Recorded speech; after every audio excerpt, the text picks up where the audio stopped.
Hola, buenas tardes, bienvenidos, gracias por estar ahí compartiendo con nosotros este programa que se llama Justicia Social, ya todo el mundo lo sabe.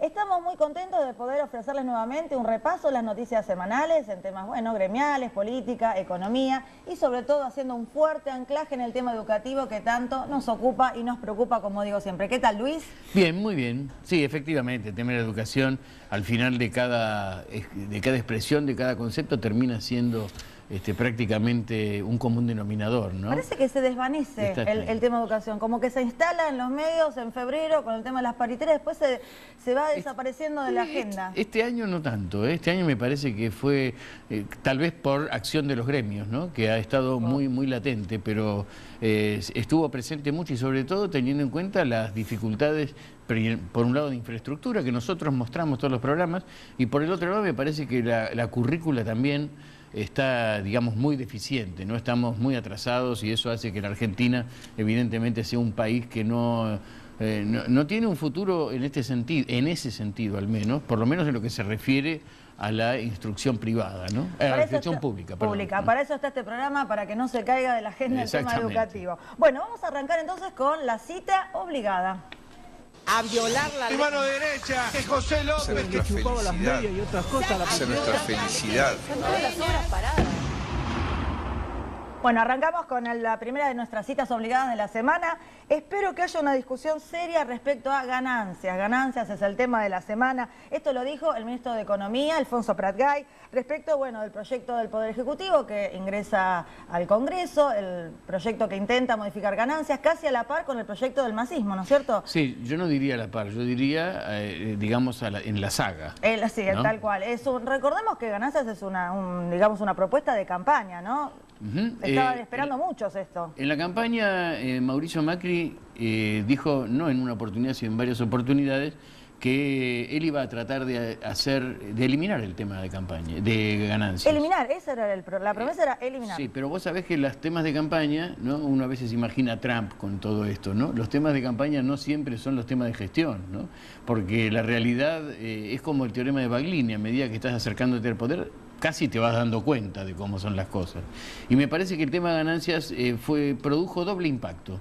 Por un lado, un impacto político muy fuerte porque tenemos a Massa que juntó las cabezas de la oposición, claro, ¿no? En una conferencia de prensa, que es un dato político no menor. Y por el otro lado, bueno, la conferencia de prensa de hoy del jefe de gabinete, Marcos Peña, y de Pratgay, anunciando entre el tema de la eliminación de ganancias, perdón, eliminación de ganancias para el medio aguinaldo y también la posibilidad de ingresar un nuevo proyecto, pero no dio detalles. No, siguen sin detalles. Porque el detalle mayor, y después se lo vamos a preguntar al invitado que tenemos hoy, es esto de, ¿será el 45% para aquellos que tienen una ganancia salarial muy importante? Veremos. Veremos. Hoy tenemos al invitado ideal para hablar de este tema. Exactamente. Bueno, contame otra cita, ¿verdad? Pasamos de los precios cuidados a los precios zarpados. ¿Quién dijo esto? Lo dijo el legislador porteño de Bien Común, Gustavo Vera, que ha estado en este programa, sí, ¿no? Y lo dice respecto a los precios que hoy en día se hacen verdaderamente una situación muy compleja para las familias. Vamos a decir la verdad, este gobierno pensó en su momento que superada la devaluación se iba a avanzar bastante en el tema de la inflación, de la batalla contra la inflación.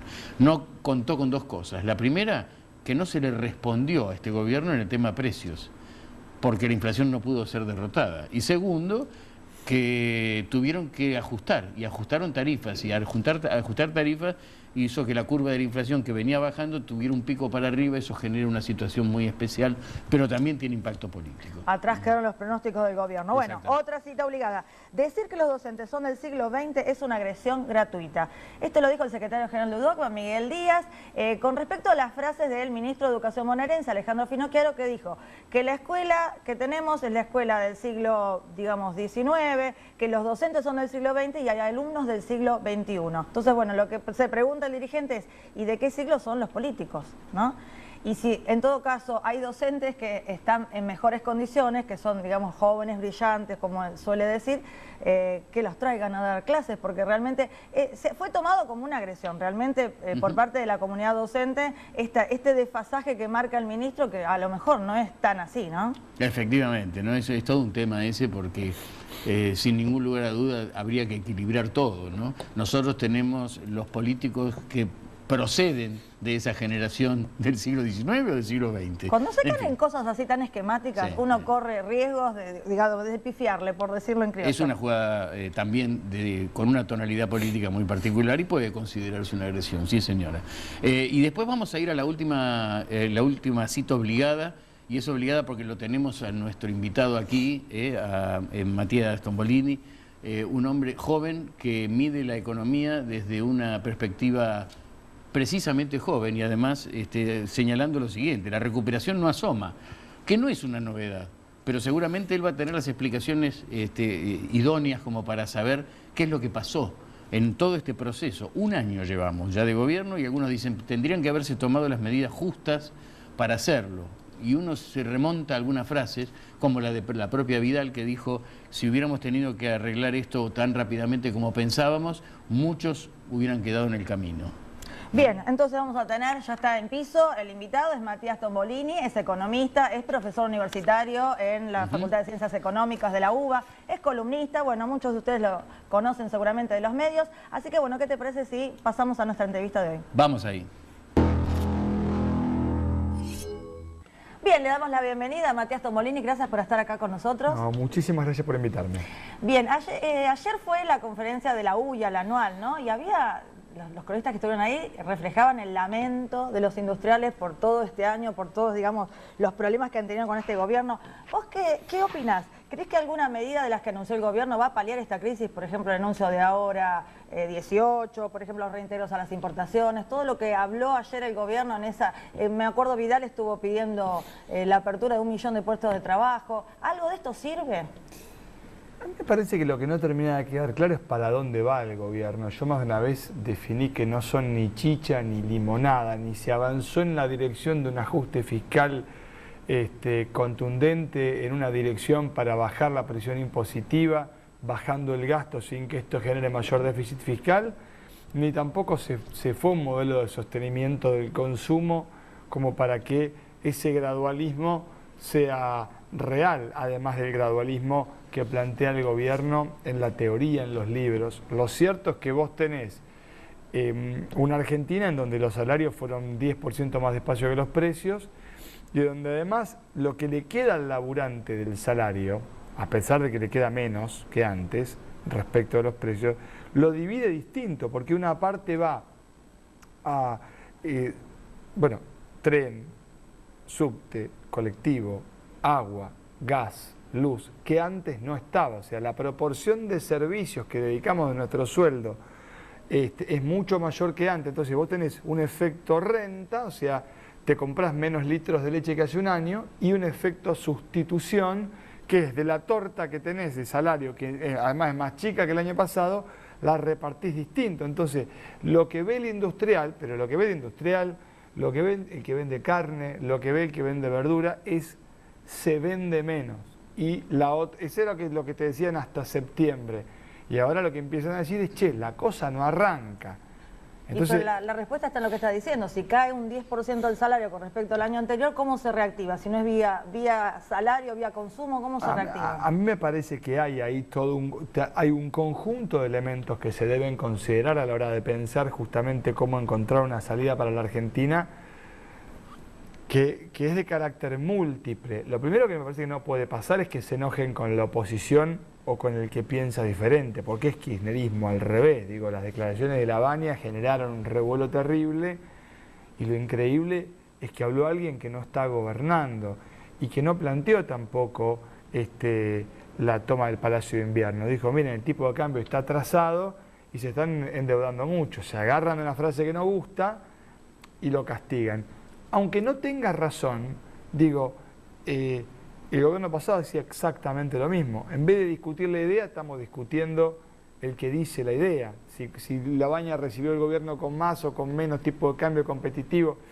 Y me parece que eso no conduce a nada. Y como frutilla del postre tenés un presidente que ante un proyecto de ganancias como el de Massa, que supongo que vamos a charlar en un ratito, después de una movilización social, que sí puede ser cierto que el proyecto de crear 1 millón de puestos de trabajo por ley es como derogar la ley de gravedad, no existe. Ahora, contra eso plantear la reforma respecto de la duración de los mandatos de los secretarios generales, que es todo un debate, y de los convenios colectivos de trabajo, me parece que hay una cuestión de mérito, oportunidad y conveniencia que no sé si tiene que ver con la voluntad real del presidente o si lo pone arriba de la mesa para negociar como parte de un todo. Sí, porque es en la previa a la reunión con el triunvirato de la CGT. Claro. No se puede leer en otra clave, digo yo, ¿no? Querías preguntar. Yo lo que observo, y tomándome de tus palabras, y es así nomás, ¿no? Es que este es un gobierno que no está acostumbrado tal vez a una administración de estas características y que cede mucho ante las presiones. Es un gobierno que cede ante las presiones creo yo, por un temor fundamental que es 2017. Y cede mucho ante las presiones porque la situación social de la República Argentina es bien compleja. Tal vez porque no se atrevió en el primer momento a tomar o a adoptar una definición sobre distintos temas de una manera un poco más contundente, ¿no? Yo creo que falta la palabra no, en el sentido de identificar. Ceden ante las presiones, ¿no? Sí, es el resumen de lo que decís vos, es decir, vas por determinadas derecha. Presiones, perdón, pero Bueno, determinadas presiones. Por ejemplo, la reapertura de paritarias para los estatales, eso no lo cedieron. No se cede. No, Lo es que digo cierto, yo pero es- las presiones más básicas sí. Ponele que vos quieras hacer un recorte del gasto. Ponele. Está bien, hacelo. Avanzá por ese lado, bancate todo el costo político. Lo que me parece que el problema me parece que radica cuando se gobierna para el focus group y para Facebook. Entonces, ¿querés ir por el lado del consumo? Vamos por el lado del consumo. Y bancate que la derecha que te votó, la centro derecha que te votó, te salga a criticar fuertemente. ¿Querés ir por centro derecha? Ajustar el gasto, bajar la presión fiscal para no tener que tomar tanta deuda, etcétera, etcétera. Dale. Ahora, este híbrido de no ser ni chicha ni limonada lo deja a merced de justificaciones respecto de, bueno, no queremos recortar el gasto, por eso tomamos deuda, pero no bajamos la presión fiscal porque no tenemos forma de recortar el gasto. Entonces, la otra pata del marco conceptual que el gobierno planteó como cambio respecto del modelo anterior era vamos a crecer con la llegada de las inversiones. Que no llegan. Estamos esperando. Y hay algo, perdóname, hay algo que es muy interesante y que tiene mucho que ver con el programa que desarrollamos aquí en Justicia Social y es lo siguiente. Uno observa las escuelas de la provincia de Buenos Aires y observa un deterioro, ¿no? Es decir, y las puede considerar parte de obra pública eso, ¿no? Las puede considerar parte de obra pública. El plan B de Macri era la obra pública, algo así como instalar proyectos muy contundentes en lo que se refiere a gastos sobre obra pública para creación de empleo, que inclusive las propias escuelas generarían, ¿no? Así es. Esto tampoco se da, primero, porque no hay inversión, segundo, porque el Estado tendría que gastar más, habría más gasto público y esto... Hay que mirar fuertemente cuál es el nivel de ejecución presupuestaria de los distintos ministerios hasta aquí, ¿verdad? Porque hay un problema en eso. Bueno, es que nos habían planteado el mejor equipo de los últimos 150 años y está bien que hay todo un tema que tiene que ver con tenía que mirar los expedientes, tenía que. Buenísimo. ¿Y entonces qué hacemos? ¿No gobernamos? Te presentaste y ganaste para gobernar, digo. En la letra chica del presupuesto, ¿qué problemas ves vos? Lo estuviste analizando supuestamente. Sí, a ver, a mí me parece que en términos generales la cuestión macro tiene que ver con la inflación que que se supone que se considera para adelante, y en función de eso, por ejemplo, el aumento del salario de los estatales, porque digo, si vos ves el salario creciendo 17%, para el año que viene, eso es lo único que está claro. Después, si la inflación llega a ser más que 17, discutimos más adelante, vemos. Que con 17 arranca el año con conflictividad, porque la pérdida del poder adquisitivo del año anterior ya te va a marcar, 40 a 17 te va a marcar una agenda complicada en enero y febrero. Sin duda, y aparte va a depender mucho de cómo finalmente, de qué trayectoria tome la inflación. Y además hay otra cuestión, que es el mundo. El mundo cambió con el Brexit, cambió con lo que hizo el pueblo colombiano votándole el no a Santos, y cambió con Donald Trump. La verdad que quizás eso invita a decir, mire muchacho, mantener el tipo de cambio planchado con un mundo tranquilo y de tasas bajas es un escenario. Mantener un tipo de cambio planchado cuando México devaluó 11%, Brasil devaluó 8%, es complicado. Bueno, ¿por qué no convocamos a un gran acuerdo con participación de los distintos sectores? Ahora, viene el primer ministro de Canadá y vamos a traer carne de cerdo de Canadá. Somos unos genios nosotros. Yo te doy conferencia en todo el país. La gente que hace cerdo en la Argentina me dice, pero flaco, ¿querés que te muestre la inversión real? Fortuna puse. Sí. Tenemos que ser competitivos. Bueno, no te estoy diciendo que protejas un tipo que hace juguete hace 30 años, no pone un sope en la fábrica, paga malos sueldos y lo ve de viaje en Miami o comprando en Chile. Estamos hablando de gente que invierte en la Argentina, que más votó a Macri. Matías, ahí está uno de los secretos, ¿no? ¿Cuál es el peor enemigo de la economía? La incertidumbre. Sí. Sin ninguna duda. Y en este caso, cuando vos no sabés qué reglas te van a jugar, generan incertidumbre. Y yendo a esto, a ver si te parece, Marcela, entremos en el terreno de ganancias, que tiene mucho que ver con el tema salario, fundamentalmente. Y hay algo que a mí me llama la atención, ¿no? Fundamentalmente. ¿Es cierto, no sé si vos como trascendido lo has tenido, que se podría llevar salarios superiores a 120 con un 45%? Mira, no es anticonstitucional, primero y principal, ¿no? Pero te lo planteo en otros términos. O sea, si buscas el consumo, ¿quiénes son los que gastan? Los que tienen plata. Pero aparte, yo lo que no entiendo es por qué me parece tan incoherente que no puedo creer que el gobierno lo vaya a presentar por Yo creo que no. Sobre todo termino de entender por qué, si fue una promesa de campaña, no lo presentaron en septiembre con el presupuesto y dijeron, bueno, abiertos a la discusión, busquemos fuentes alternativas en esta cosa. ¿Por qué no avanzar en una transformación tributaria profunda? Siempre dejás para el final el impuesto a la ganancia de los laburantes. Te pones la cabeza para que te para comerte el cachetazo. ¿Qué te va a decir la oposición? ¿Qué querés? No presente nada. Si te votaron 70 leyes, todo lo que mandaste salió. Digo, entonces, en ese contexto, a mí me da la sensación de que se le va a hacer muy difícil al oficialismo poder explicar por qué no paga menos gente que el año pasado impuesto a las ganancias, y por más que sea más baja la alícuota de entrada, en 45%, aunque lo paguen 2 personas, 2, ultragerentes, en el título del diario, el título del posteo en las redes sociales que tanto le gusta al gobierno, va a ser de 4 a 45. Entonces yo te marco en rojo un 45. Digo, ustedes están en comunicación pública. Es muy difícil de explicar, porque ya no me querés escuchar. No, te juro que no quiero. Bueno, está bien, pero... De eso se tomó Massa para hacer lo que hizo. Es lógico, sí. Oportunista. ¿Y qué querés que haga? ¿Están haciendo política? No es un juego de señoritas. Esto no es la dama rosa de San Isidro. No, obviamente. Sí, es indefendible estar por los medios más afines al gobierno. Y se podría compensar, porque siempre el discurso, digamos, de la oposición es, esto se compensa con el tema de la renta al juego, la minería, la renta financiera. ¿Qué tanto influye eso? Yo creo que hay maneras de compensarlo. Me parece que hay otras cuestiones que hay que pensar y que tienen que ver con consumos que hoy no tenemos en la Argentina. Yo ayer estaba pensando, por ejemplo, vuelve el fútbol pago a la Argentina. Entonces, vos haces la siguiente cuenta, 300 pesos por abonado, ¿querés 200 pesos por abonado? Hay 8 millones de abonados al cable en la Argentina, 5 millones que agarren el cable a 200 pesos o menos a 300 pesos, como quieran. Te dan 1.000 millones por mes. 11 meses son 11.000 millones de pesos. Esa plata hoy no la ponemos. O sea que eso deja de estar en el bolsillo de gente que va al bolsillo de otra gente.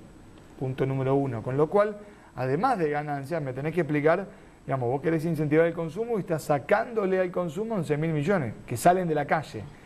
Y además eso genera ganancias para las empresas que lo manejan. Seguro. Y genera IVA. Por lo pronto va a generar 2.000 millones de IVA y te va a generar unos 3.000 millones de impuestos a la ganancia. O 2.000 millones de impuestos a la ganancia. Bueno, usalo para bajarle el impuesto a la ganancia por otro lado. Lo que digo, me parece que, y eso es otra vez efecto de sustitución, la torta que es más chica, además de vuelta vuelvo a usar plata que antes no usaba para pagar el fútbol, que no usaba para pagar el colectivo, que no usaba para pagar la luz, que la tengo que usar, digo, con la misma presión fiscal. Entonces el industrial dice, flaco, encima los impuestos son iguales que antes. Matías, te tenemos que despedir, ¿no? Porque ya lamentablemente se nos tiene que ir, no va a poder ver el informe del próximo bloque. Gracias por haber estado acá con nosotros. Muchísimas gracias y me parece súper interesante lo que hacen con las escuelas, te lo digo como docente, porque en la universidad recibimos el producto justamente de la educación inicial y de la educación media en la universidad y en definitiva cuando se muestran informes del estado actual. Hay tanto por cambiar. Y hemos recorrido toda la provincia de Buenos Aires, así que bueno, te invitamos, aunque seas de tu casa, después a ver este informe que vamos a ver en el próximo bloque. Por favor, no se muevan de ahí.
Terribles problemas edilicios, agujeros en los techos.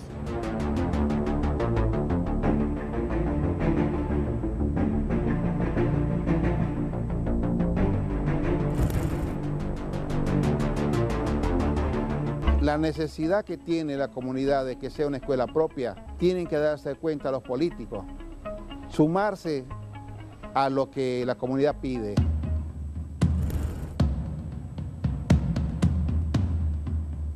Obligó a olvidar que habían niños especiales en el pueblo porque se los llevaba a Bahía. Y yo creo que esa es una deuda que hay que saldar, porque muchos papás, que hoy ya sus hijos no están, lo necesitaron.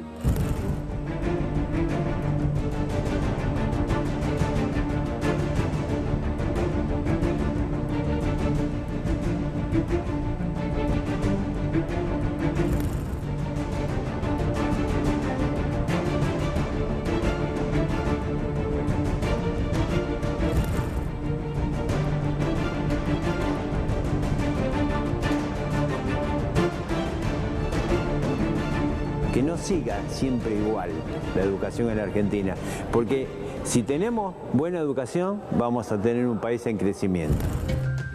Volvemos a trabajar llevando las ollas cargadas con agua ya, tirando en el patio, arriesgando nuestra salud y la salud de los alumnos. Si el chico ve que el ambiente está sucio, apretado, se siente maltratado. El agua cae por los tubos de fluorescentes, lo que es peligroso para poder estar en clase. Este es el espacio que nosotros tenemos para trabajar. Acá estamos con las secretarias, la dirección, la secretaría. Seguimos remándola en estas condiciones. Ahora el problema nuestro es que no podemos ingresar a la escuela.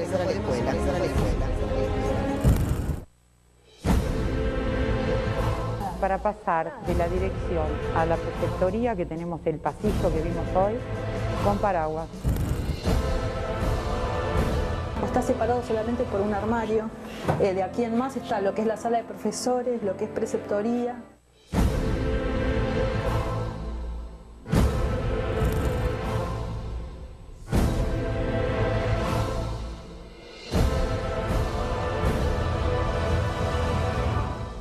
realmente que no son ámbitos para poder enseñar y aprender. Necesito que la provincia me escuche, porque acá las que ponemos el cuerpo y el alma somos nosotros los docentes. Porque la educación es un derecho y no podemos prohibir eso, y el Estado tiene que garantizar eso.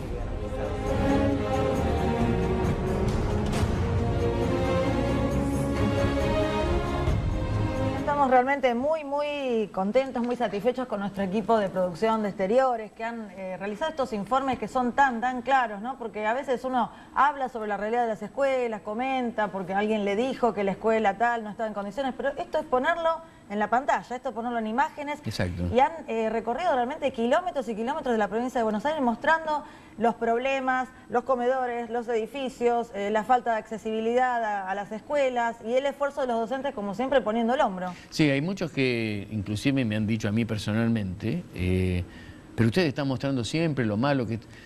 No es que estemos mostrando lo malo, lo que estamos mostrando es lo real. Estas son realidades cotidianas. Los chicos de la provincia de Buenos Aires están viviendo en estas condiciones y están estudiando en estas condiciones. Y creo que es nuestra obligación como periodistas mostrarlo, ¿no? Usted saca sus conclusiones. Finaquiero dijo que el 80% de las escuelas no están en condiciones o que lo tienen dijo problemas. Lo dijo el propio ministro. Además, ¿cuánto cuesta esto? Porque la gran pregunta es, ¿cómo hacemos para arreglar esto? Bueno, hemos tenido invitados que nos han dicho, la parte infraestructura se puede resolver con 30.000 millones. 30 millones de pesos, lo que significa que se puede ir avanzando sobre el tema infraestructura. Por supuesto, después habrá que modificar currícula, habrá que modificar aspectos que tienen que ver con lo administrativo y tal vez a lo mejor con el aspecto disciplinario, vaya uno a saber. Pero lo importante de todo esto es que tiene que haber una relación familia-escuela que no se da tampoco. Es decir, hay una cantidad de factores, pero... Todos temas que intentamos volcar en este programa, que intentamos poner sobre la mesa para debatir, y eso es lo que hicimos con cada uno de los invitados que vinieron, lo fuimos llevando hacia el tema educación, a ver cómo ven ellos este tema tan crucial para el país. Lo decía recién Matías antes de irse, ¿no? Lo que están haciendo ustedes por este informe es muy valioso porque él, que es profesor universitario, recibe a veces a los alumnos secundarios y los recibe en condiciones realmente lamentables digamos, de calidad educativa. Su testimonio sirve. Bueno, Luis, nos vemos la semana que viene. Nos vemos la semana que viene. El próximo jueves el próximo martes los esperamos a las 19 horas, como siempre, por Canal Metro. Síganos en redes sociales. Gracias.